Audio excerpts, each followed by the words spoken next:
cannot talk enough about. I want to tell you, this issue has national security components to it. That's not me saying it. Hillary Clinton has said it. The top military officer in America has said it.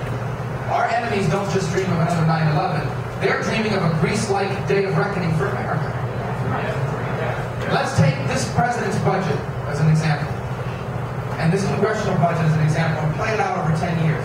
This president's budget has massive tax increases in it, okay? And it has massive spending increases that are larger than tax increases. This budget, if we stay on the road the president has put us on the budgetary track that he has us on right now, by the middle part of this decade, our national debt will have doubled. By the end of this decade, it will have tripled. Literally, the deficit, the annual deficit, which means how much more money than you're paying than you're taking in, it's already reached 1.2 trillion. It can stay there or even grow. That means, think about what that means. That means every year the federal government will borrow $1.2 trillion or more just to run the government. Here's the frightening statistic. By the year 2020, about 1.3 trillion, at least 900 billion of it will be interest payments. That means we are going to borrow $900 billion a year to pay interest. Half of that interest goes overseas. A large percentage of it to China. We will reach a point where we will spend more money on the interest on the debt than we will on our national security. Of all the issues that we face, none challenges us more when in regards to our children and future generations of Americans. Because you see, America is the greatest nation that has ever existed. But that wasn't an accident. It happened because the people before us, your parents and your grandparents, they never allowed these kinds of things to happen to us.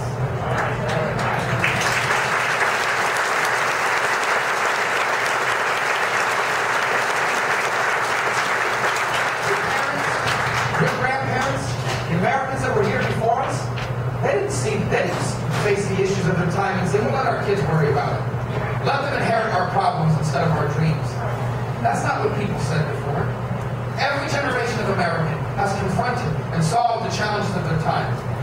And because they did, each generation of American has done better than the one before. That is why America has been great up to this point. It was not an accident. And it will not continue automatically. Our greatness will only continue if now what we are willing to do what the Americans that were before us here did. And that is confront and solve the challenges of our time. And that's what's at stake in this election. That's what we're literally fighting about. Because this election is a referendum on our identity.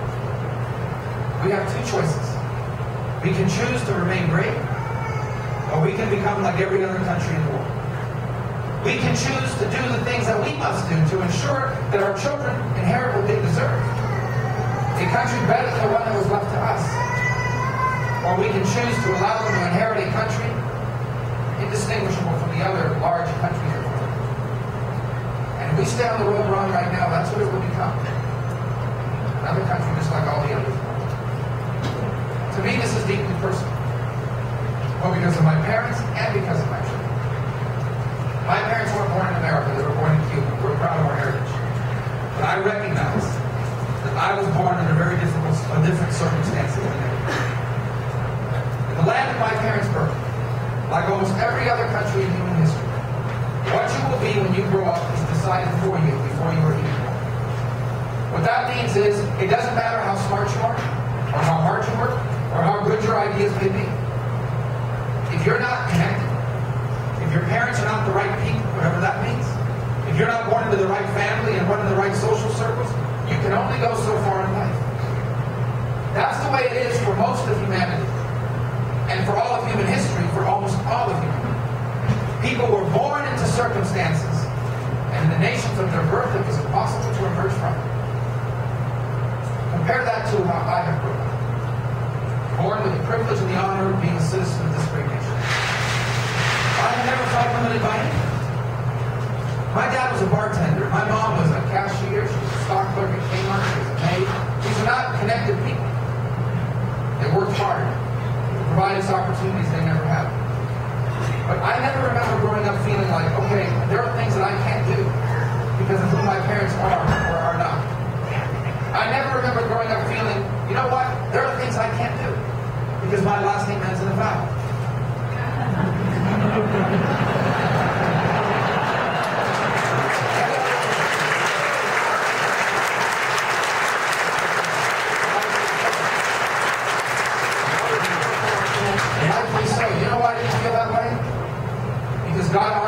privilege of being born a citizen of the United States of America.